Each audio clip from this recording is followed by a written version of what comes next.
Kembalinya Dewa Perang Bab 471-480. Novel Tune. Bab 471. Semua orang mengosongkan gelas anggur yang mereka miliki. Setelah itu, semua orang memecahkan gelas anggur di lantai. Itu adalah pemandangan yang spektakuler untuk melihat ribuan orang melakukannya bersama-sama. "Tuan, haruskah kita menurunkan peti mati sekarang?" tanya Theo. "Tidak, pemimpin grup Morris harus menjadi orang yang membawa dan menurunkan peti mati. Ayo pergi ke Hampton Utara sekarang juga. Aku akan mengubah Hampton Utara menjadi neraka yang hidup," teriak Scott. "Untuk berperang dengan Hampton Utara. Untuk berperang dengan Hampton Utara. Untuk berperang dengan Hampton Utara." Lebih dari 10.000 pria meneriakkan dengan semangat. Masing-masing dari mereka dipenuhi dengan kemarahan dan gatal untuk melampiaskan amarah mereka. Dilengkapi dengan pedang, mereka masing-masing juga memiliki bunga putih yang disematkan di dada mereka dan pita putih diikatkan di kepala mereka. Dan mereka semua siap untuk berbaris. Keluarga Suarez, keluarga Lopez, dan semua keluarga terkenal lainnya tahu bahwa Scott akan habis-habisan kali ini. Namun, itu tidak akan mencapai apapun selain kematian Scott. Sebelum sampai pada itu, Scott mungkin telah meratakan Northampton dan membalas dendam pada Morris Group. Bagi menjadi 10 kelompok dan pergilah ke Northampton. Teman-teman, bawa peti mati saudara-saudaraku dan putra-putraku. Dan jangan lupa peti mati yang dia kirimkan kepada kita. Ayo berbaris, Scott memerintahkan. 10.000 orang menyebar ke dalam 10 kelompok dan berbaris dengan penuh semangat menuju Hampton Utara. Scott dan Tipun secara pribadi memimpin sebuah kelompok. Bersama Theo dan Garfield, mereka membentuk barisan depan. 5 peti mati mengikuti mereka dengan 3.000 orang lainnya di belakang. Mereka semua berbaris menuju Hampton Utara. Adegan itu luar biasa namun menakutkan. Mereka siap membunuh siapa saja yang menghalangi jalan mereka. Akan bijaksana bagi siapa saja yang bertemu dengan mereka untuk bersembunyi. Bahkan Salt City tidak berani menghalangi mereka meskipun mengetahui rencana mereka. Hanya karena ini adalah sekelompok fanatik, dan tidak ada yang bisa menghentikan mereka. Siapapun yang mencoba harus membayar harga yang mahal. Selanjutnya, mereka tidak menerima komunikasi apapun dari Northampton. Oleh karena itu, tidak bijaksana untuk mengambil tindakan sendiri. 9 kelompok lainnya pergi dengan kendaraan, membentuk konvoi besar menuju Hampton Utara. Misi mereka sederhana. Sebelum Scott tiba, mereka harus mengambil Northampton.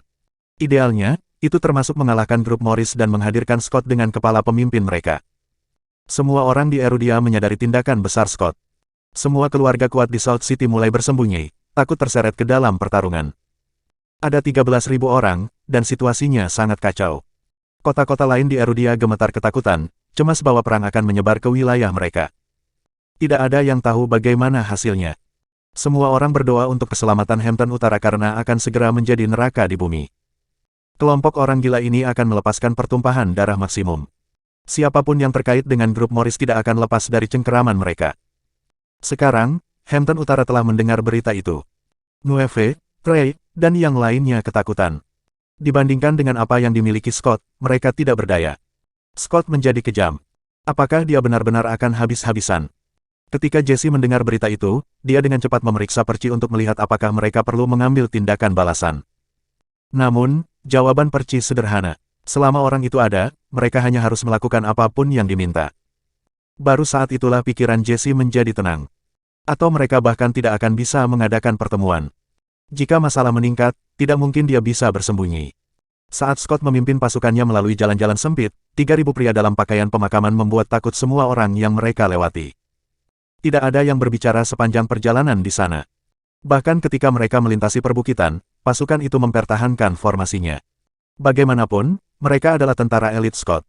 "Pak, kita 1 jam perjalanan dari Northampton," lapor Theo. "Baiklah, tekan," Scott dengan dingin memerintahkan. Setelah berbaris beberapa waktu, Tipun segera menyadari sesuatu. Berhenti di jalurnya, dia mengintai ke depan. Ada sebuah SUV yang diparkir tidak jauh dari tempat mereka berada. Seorang pria sedang duduk di dalam. "Scott, aku sudah lama menunggumu," pria itu menyatakan sambil tersenyum. Itu adalah Lewi. Bab 472. Di sampingnya berdiri 3 pria, Kirin, Azure Dragon, dan White Tiger. Macan putih memandang 3.000 pria di depannya dengan antisipasi. Melihat mereka, Scott melambai agar pasukannya berhenti. "Apakah kamu sudah menungguku?" tanya Scott. "Itu benar," jawab Levi, mengisap rokoknya. "Apakah Anda pemimpin grup Morris?" "Tentu saja." Scott terkejut melihat betapa mudanya Levi. "Ini tidak terduga, saya pikir Anda akan jauh lebih tua," keluh Scott. Ketika Levi melihat peti mati yang mereka bawa, dia tertawa. Sepertinya kamu sangat menyadari situasi saat ini. Kamu bahkan membawa peti matimu sendiri untuk mempersiapkan kematianmu. Huff, aku menyiapkannya untukmu. Scott mendengus. Levi terkekeh. Maaf, aku masih muda. Tidak sepertimu, butuh waktu lama sebelum aku menjadi debu. Anda. Scott bukan tandingan Levi dalam hal mengejek lawan. Saat berikutnya, dia mengubah topik pembicaraan. Saat matanya berbinar, dia berseru, siapa yang membunuh saudara laki-laki dan anak baptisku? Keluar sekarang. White Tiger mengakui sambil tersenyum, ini aku, tapi kamu tidak pantas tahu namaku. Harimau putih benar. Terlepas dari seberapa tinggi posisi Scott, macan putih hanya peduli dengan kekuatan bertarung yang sebenarnya. Karena itu, Scott tidak berhak mengetahui siapa dirinya. Baiklah, apakah kalian berempat berencana untuk melawan 3.000 dari kita? Scott mencibir. Macan putih terkekeh sebagai jawaban, maaf, hanya saya sendiri. Beraninya kau. Tiba-tiba, Garfield dan 10 orang terbaiknya menyerbu ke depan secara serempak. 11 pedang berkilauan di bawah sinar matahari saat mereka ditusukkan ke organ vital macan putih. Sementara itu, macan putih dengan tenang merobek sepotong pakaian dan menutupi mulutnya. Dia ingin melindungi mulutnya dari darah yang akan berceceran. Cukup trikmu. Dengan lari cepat, Garfield menusukkan pedangnya ke tenggorokan macan putih. Namun, refleks macan putih secepat kilat. Dia meraih pergelangan tangan Garfield dan mengarahkan pedang ke arah Garfield. Dalam sekejap mata, pedang itu menembus tubuh Garfield. Dia jatuh ke tanah dengan ketidakpercayaan tertulis di seluruh wajahnya. Saat berikutnya, 10 prajurit elit menyerang secara bersamaan. Tapi macan putih berhasil menggunakan pakaiannya untuk mengikat ke-10 bilah menjadi satu. Melompat ke udara, dia menendang 4 hingga 5 dari mereka sambil menyelesaikan sisanya dengan masing-masing satu pukulan.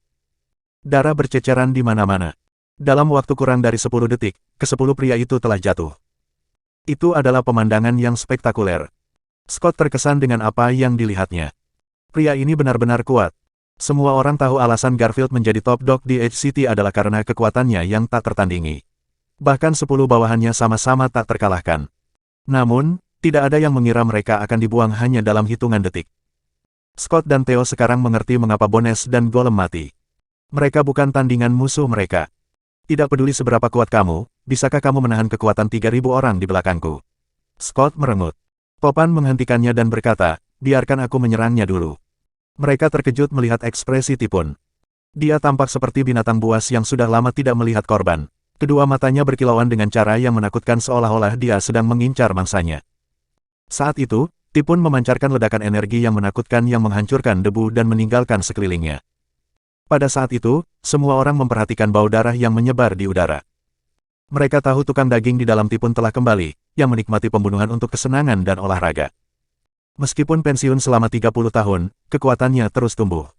Menjilati bibirnya, Tipun memelototi macan putih seolah-olah dia adalah mangsanya. Bab 473. Dia mulai mendekati macan putih secara perlahan. Meskipun langkahnya lambat, setiap langkah menempuh jarak puluhan meter. Dia berhasil menutup jarak lebih dari 100 meter dalam sekejap mata. Saudara-saudara seperjuanganku, dengarkan aku, robek 3 pria lainnya satu demi satu. Scott memerintahkan. Pada saat itu, lolongan serigala memecah kesunyian hutan. Semua orang melihat sekeliling dengan kaget ketika mereka melihat serigala muncul dari kedua sisi hutan.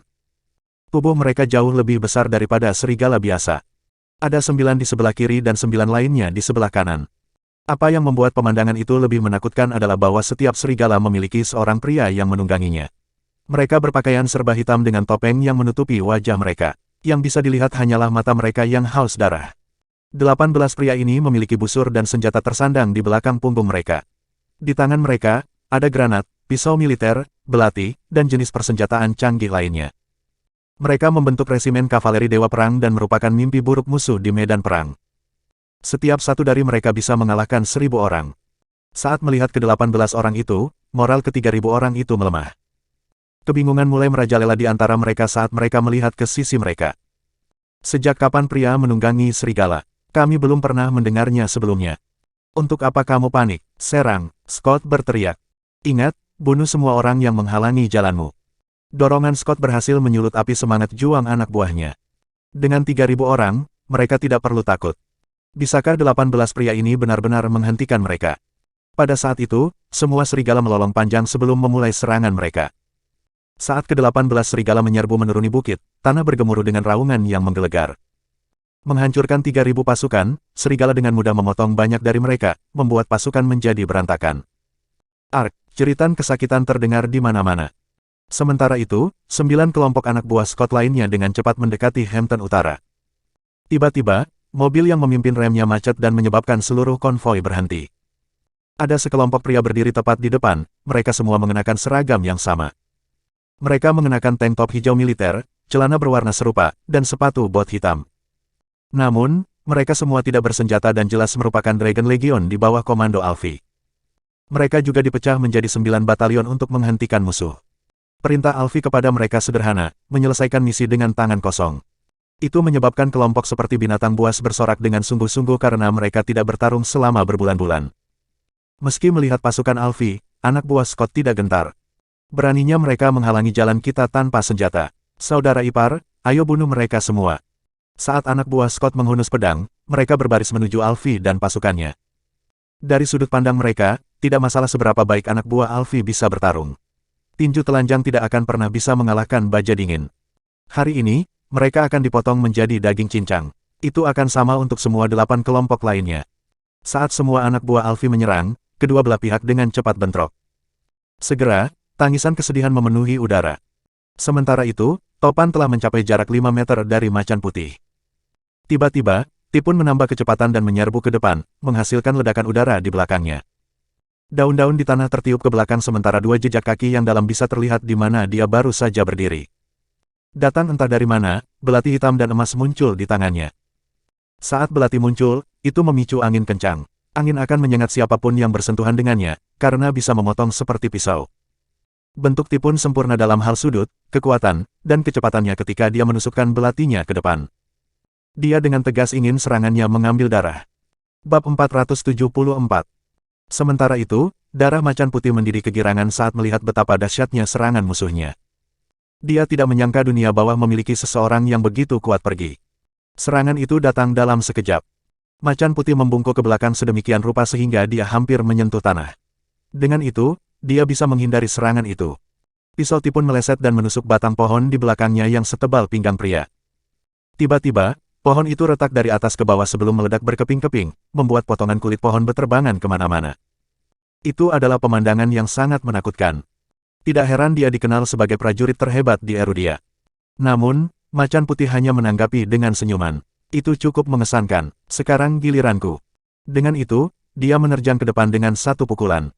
Pada saat yang sama, Tipun membalas dengan belatinya. Entah bagaimana, macan putih menangkap belati di antara jari-jarinya dan menghantamkan tinjunya ke tubuh Tipun.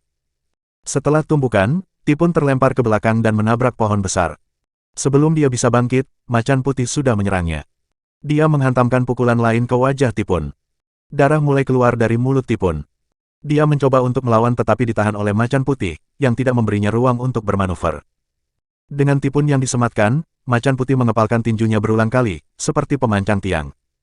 Setelah lebih dari 20 pukulan berturut-turut, Tipun berlumuran darah dan tidak lagi bernapas. Itu adalah pemandangan yang mengerikan.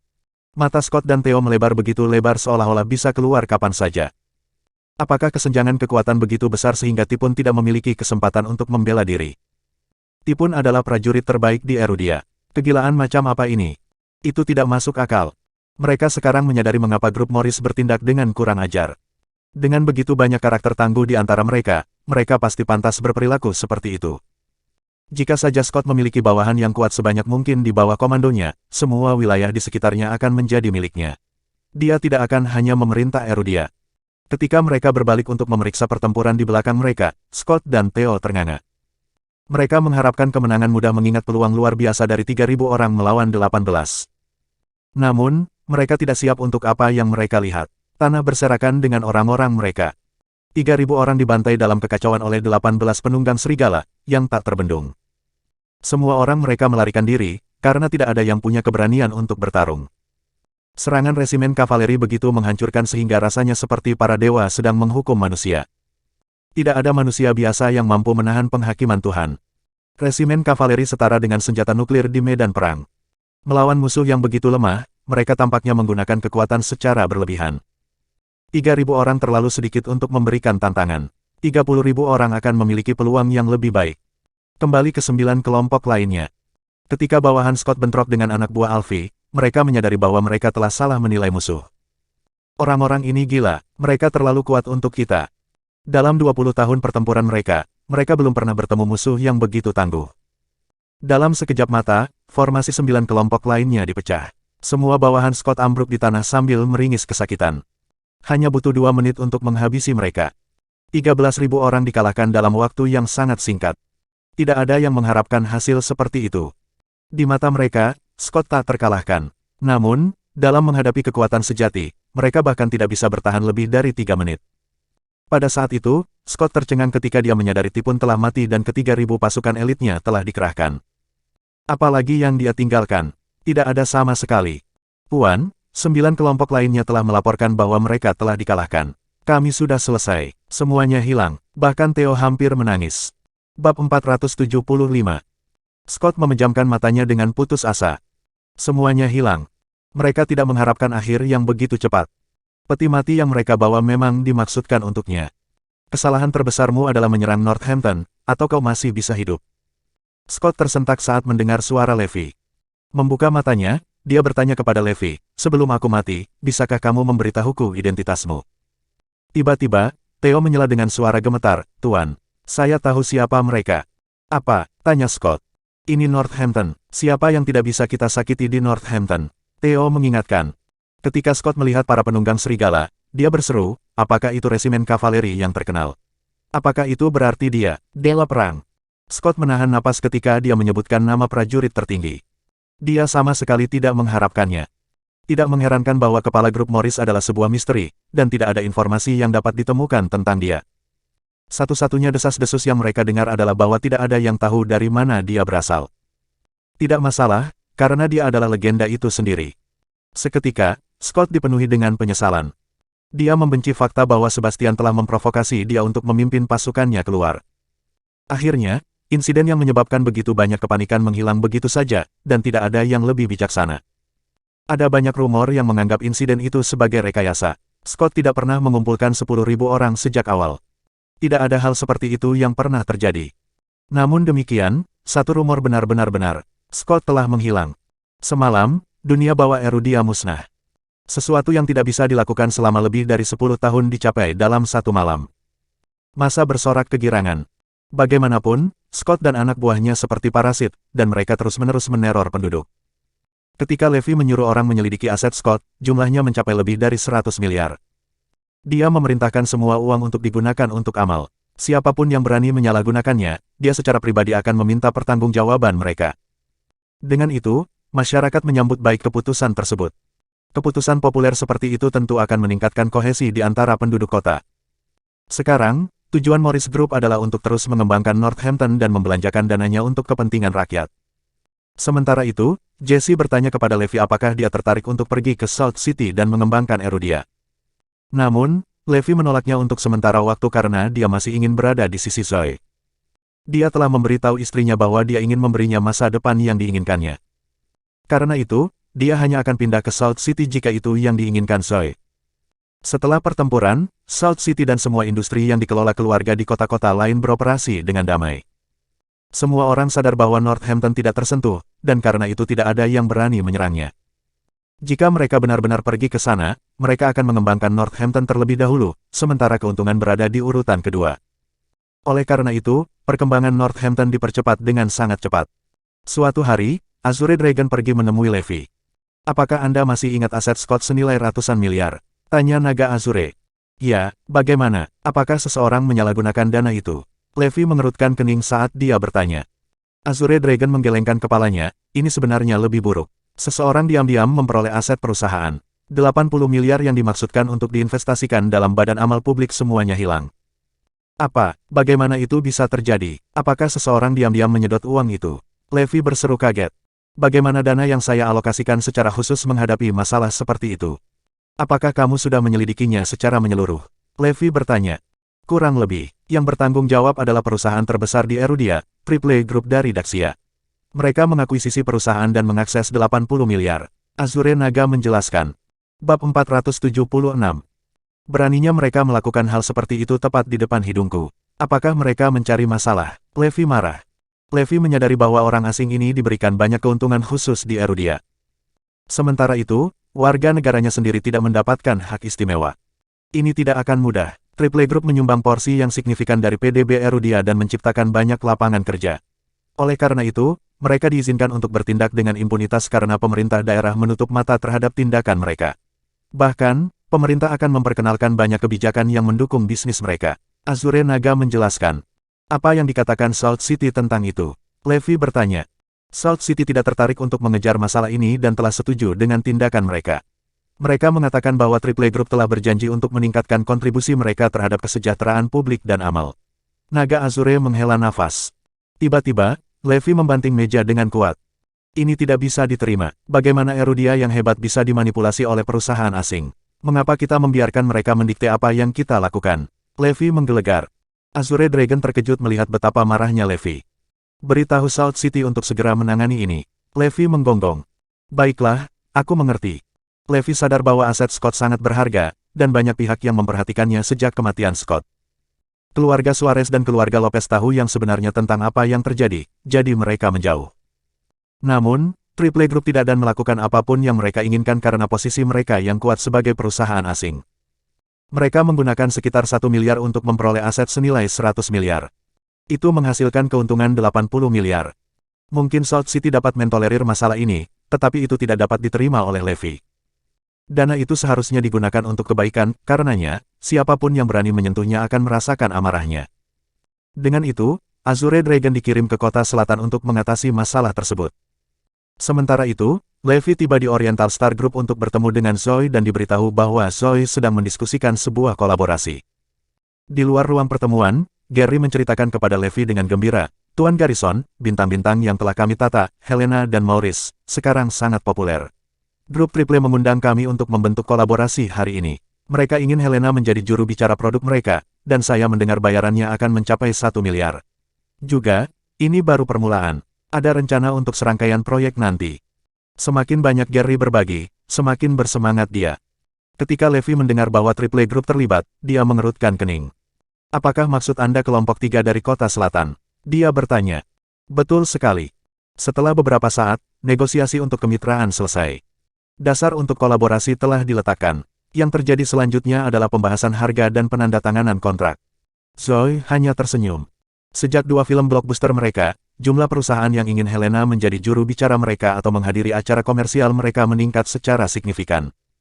Bahkan kontrak dengan Triple Group bernilai lebih dari 100 juta. Grup Oriental telah membuka pintu bagi mereka untuk menjadi besar di industri hiburan. Nilai Helena dan bintang-bintang lainnya melonjak berkali-kali lipat. Mes, Lopez, jika tidak ada masalah yang tidak terduga, kami akan menandatangani kontrak besok. Saya telah menjalankan ini melalui bos besar kami, dan dia telah menyetujui semua persyaratan Anda. Horace mengkonfirmasi sambil tersenyum. Horace dari Triple Group bertanggung jawab atas negosiasi tersebut. Baiklah, tidak masalah. Zoe mengangguk setuju. Ketika dia kembali ke kantornya, Levi bertanya, apakah mereka menandatangani juru bicara untuk memamerkan produk elektronik mereka. Semua orang tahu bahwa produk elektronik Triple Group adalah yang terbaik. Zoe menggelengkan kepalanya. Tidak, produk elektronik akan datang nanti. Mereka mengontrak Helena sekarang untuk acara amal. Apa, acara amal? Levi mengerutkan alisnya dan bisa merasakan ada yang tidak beres. Bab 477. Benar, Triple Group berencana mengadakan acara amal di Salt City. Mereka telah mengundang banyak selebriti dan tokoh terkemuka ke acara tersebut. Bahkan, jika Helena berpartisipasi di dalamnya, dia akan menerima bayaran penampilan yang tampan. Triple Group sangat murah hati kali ini. Saya mendengar bahwa mereka akan menyumbangkan 10 miliar untuk amal, dan itu jumlah uang yang mengesankan. Jarang menemukan perusahaan yang berbuat baik sekarang. Zoe hanya bisa menghela nafas. Itu semua palsu. Betapa tidak tahu malunya mereka. Levi marah begitu dia mengerti apa yang sedang terjadi. Zoe terkejut dengan reaksinya. Grup Triple itu licik. Mereka mengambil 800 miliar yang awalnya dialokasikan untuk amal dan hanya menggunakan sekitar 10 miliar darinya untuk menenangkan Salt City dengan menyelenggarakan acara amal. Yang lebih menyebalkan lagi adalah fakta bahwa mereka mengorganisirnya di bawah nama Triple Group dan mengundang selebriti papan atas untuk lebih meningkatkan reputasi mereka. Mereka hanya mempromosikan merek Triple Group dengan dalih amal. Manfaat yang mereka dapatkan bernilai lebih dari 10 miliar. Itu hanya tercela. Sayang, jangan menandatangani kontrak besok. Levi menuntut. Zoe bingung. Hah, kenapa? Sayang, Tahukah kamu mengapa Triple Group ingin menyumbang untuk amal? Levi bertanya. Untuk meningkatkan citra mereka di masyarakat sebagai organisasi yang peduli. Jawab Zoe. Tidak, Triple Group harus memenuhi persyaratan yang telah ditetapkan Salt City untuk mereka. Sebelum ini, mereka telah memperoleh akses ke dana amal senilai 100 miliar. Levi menceritakan seluruh kejadian itu kepada Zoe. Kenapa kamu tidak mendapatkannya kembali? Tanya Zoe. Levi tersenyum kecut. Pertama, Triple Group bertindak cepat. Meskipun dana tersebut diperuntukkan bagi kesejahteraan masyarakat, mereka berhasil mengakuisisi perusahaan secara diam-diam. Kedua, Salt City menutup mata terhadap tindakan mereka selama mereka terus berkembang di sana. Mereka benar-benar tercela. Para pengisap darah ini berpura-pura menjadi perusahaan yang peduli meskipun telah mencuri uang hasil jerih payah dari orang miskin. Itu hanya sandiwara, sialan. Kalau begitu, aku tidak akan menandatangani kontrak. Aku tidak ingin uang kotor mereka. Zoe mengamuk. Meskipun dia biasanya menoleransi praktik bisnis umum, ini adalah sesuatu yang terlalu besar untuk dia abaikan. Karena itu, dia tegas dalam keputusannya. Mom, itu istriku untukmu. Levi memuji Zoe dengan acungan jempol. Dalam perjalanan keluar dari perusahaan, Levi menabrak Helena dan yang lainnya. Mereka sopan dengan Levi karena mereka mengakui dia sebagai dermawan mereka. Tanpa dia, mereka masih akan menghasilkan 2 hingga 3.000 sebulan dan tinggal di ruang bawah tanah yang gelap. Mereka pasti tidak akan memiliki kesempatan untuk menjalani kehidupan yang memungkinkan mereka untuk menandatangani kontrak senilai puluhan juta. Namun, sikap Maurice tampaknya telah berubah. Dia mengingatkan Levi, Tuan Garrison, sekarang setelah kami berempat terkenal, saya harap Anda tidak akan berbagi dengan orang lain fakta bahwa kami dulu bekerja di bidang penjualan. Bagi kami, itu adalah bagian yang memalukan dari hidup kami. Petik 2.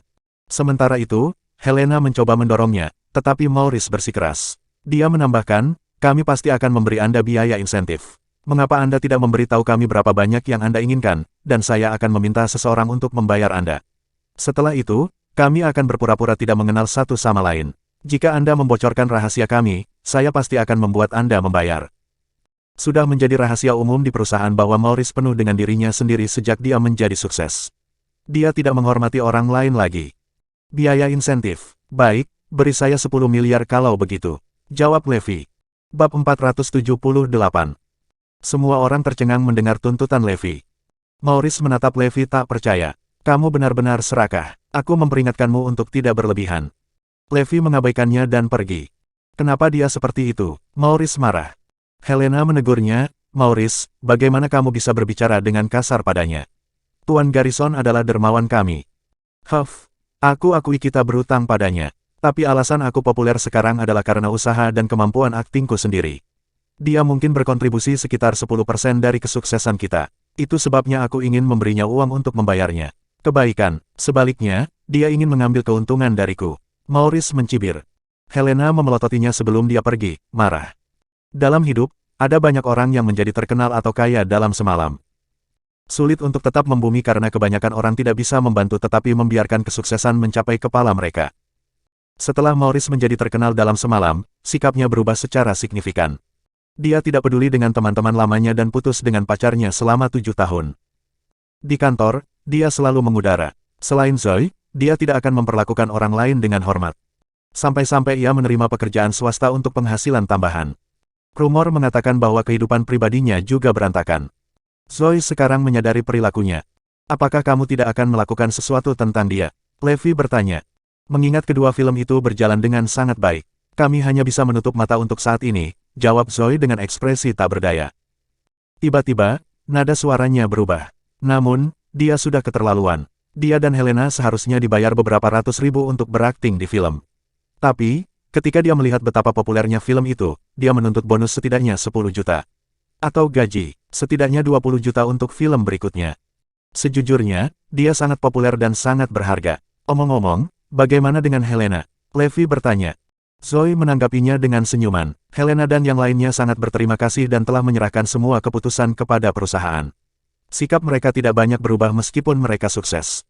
Itu sangat baik. Levi tertawa. Keesokan harinya, perwakilan Triple Group, Horace, datang untuk melanjutkan negosiasi. Maurice dan Helena juga hadir. Menjadi juru bicara, Maurice merasa bersemangat. Setelah kontrak ditandatangani, dia akan menerima lebih dari 10 juta sebagai biaya juru bicara. Dia telah merencanakan untuk membeli sebuah rumah besar dan mobil mewah dengan uang itu. Semua orang menunggu di ruang rapat sampai Zoe tiba.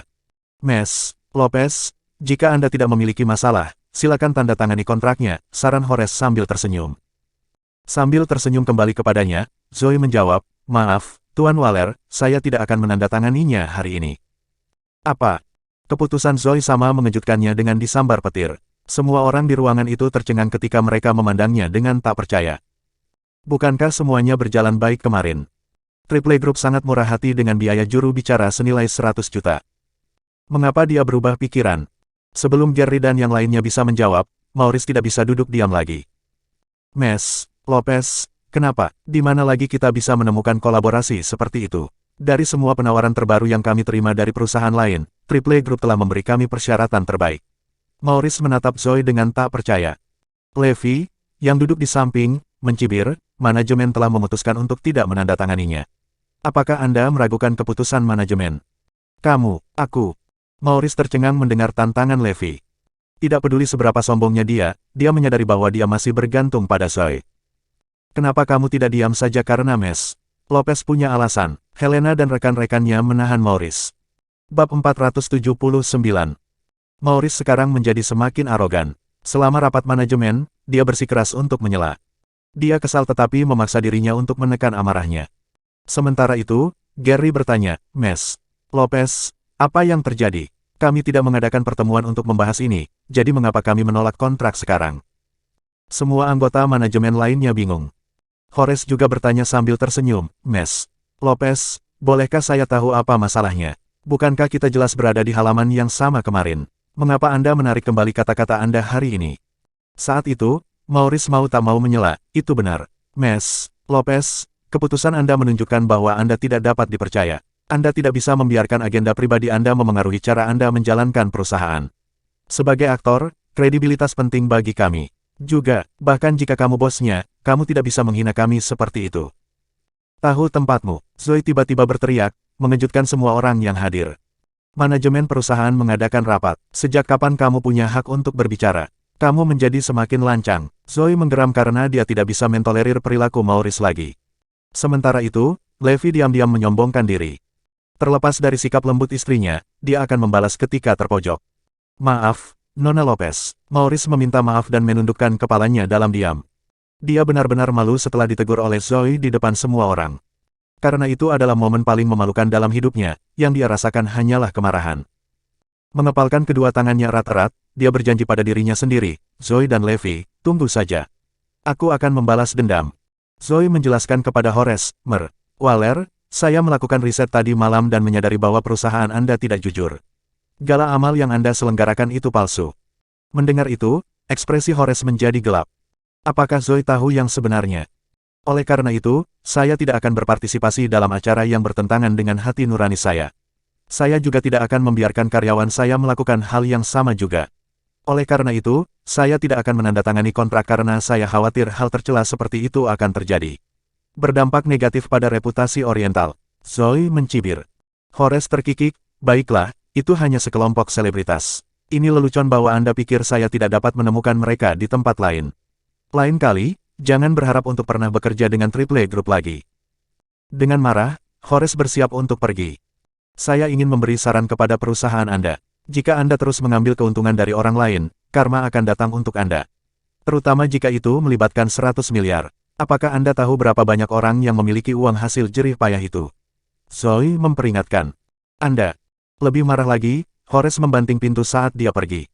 Sementara itu, ada keheningan di ruang pertemuan. Semua orang memandang Zoe dengan ekspresi bingung. Baiklah, semua yang manajemen, silakan mundur. Sisanya, Anda diberhentikan. Zoe menginstruksikan. Dia ingin menjelaskan kepada seluruh manajemen alasan dia tidak menandatangani kontrak. Karena itu melibatkan rahasia Triple Group, dia tidak ingin terlalu banyak orang tahu karena dapat membahayakan nyawa mereka. Maurice kemudian pergi dengan ketidakpuasan tertulis di wajahnya. Begitu berada di luar, Helena bertanya dengan suara rendah, menurut Anda apa alasan Mes?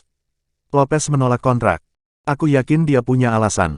Kurasa ada baiknya kita tidak menandatanganinya, komentar seseorang. Haha, aku tahu alasan kenapa Zoe tidak mau menandatangani kontrak. Seru Maurice. Lalu apa? Semua orang menatapnya dengan rasa ingin tahu. Itu karena saya menyinggung suaminya. Dia sengaja ingin mempersulit saya. Tidakkah Anda melihat bagaimana dia memilih saya selama pertemuan? Dugaan saya adalah dia tidak ingin saya menandatangani kontrak juru bicara atau mengambil iklan apapun. Dia berencana untuk memasukkan saya ke daftar hitam sebagai gantinya. Maurice menyatakan dengan kejam. Maurice, imajinasimu menjadi liar. Nona Lopez bukan orang seperti itu. Helena membela. Huff, aku yakin tentang itu. Dia pasti bias terhadapku. Bab 480. Di ruang rapat, Dewan Manajemen menyetujui keputusan Zoe setelah dia menjelaskan dirinya sendiri. Para pengisap darah ini tercela karena menggunakan uang publik untuk melakukan pekerjaan amal.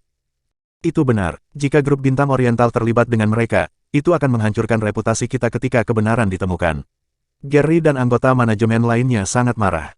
Aku khawatir Triple Group akan membalas dendam terhadap kita. Dari segi kemampuan finansial dan pengaruh, bukankah kita lebih lemah dibandingkan dengan mereka? Seseorang bertanya. Pasti, kecakapan keuangan Triple Group adalah yang terkuat di antara semuanya, dan tidak ada yang bisa menghalangi mereka. Zoe tertawa sebagai tanggapan, biarkan mereka membalas dendam, jangan lupa kita masih memiliki grup Morris yang mendukung kita.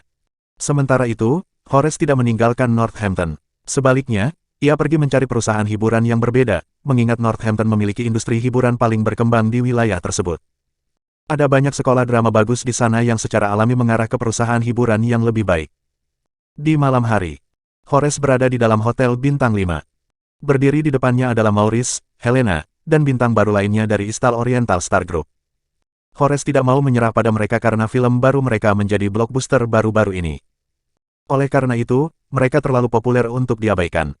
Merokok cerutu, Horace menyeringai. Saya yakin Anda semua tahu mengapa saya meminta Anda untuk datang. Helena dan yang lainnya merasa tidak nyaman. Namun, Maurice langsung, apakah Anda berencana untuk mengontrak kami sebagai juru bicara? Itu benar, kamu pintar. Horace tertawa.